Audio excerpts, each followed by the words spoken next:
European Union defense ministers have agreed to develop the first joint defense projects. The bloc's foreign policy decision-making process involved 25 signatories to the pact. Federica Mogherini, the EU's foreign policy chief, dubbed the gathering in Brussels historic, but the meeting delayed a decision on whether to let non-member states join the projects, prolonging uncertainty over any future role for Britain after it leaves the EU next year. As Europe's biggest military power, along with France, Britain is central to European security efforts but has long blocked defense integration, fearing the creation of an EU army. Nevertheless, Britain is concerned about being left outside the new cooperation pact and missing out on weapons projects.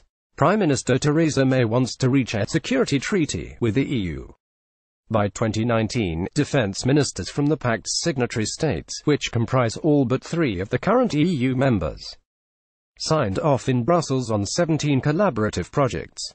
These include a European armoured infantry fighting vehicle, underwater anti-mine sensors and a European medical command. The eventual aim of the permanent structured cooperation pact is to develop and deploy forces together, backed by a multi-billion euro fund for defense research and development that is now under negotiation. Getty is Europe's biggest military power along with France. Britain is central to European security. Denmark, which has opted out of most EU military matters, and neutral Malta are the others not taking part.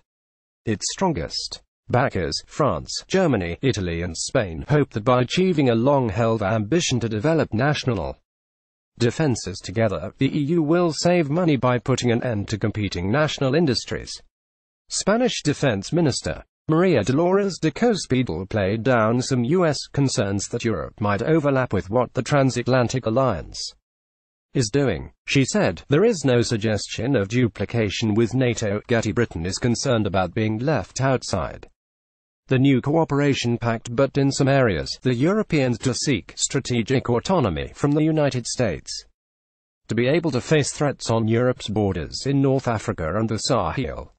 At their meeting, the ministers delayed until the end of this year any decision on whether to allow non-EU countries to join future defense projects. That was despite expectations of a decision by the end of June. One senior EU official said ministers want to see more progress in Britain's exit negotiations with Brussels given the sensitive nature of defence cooperation with London.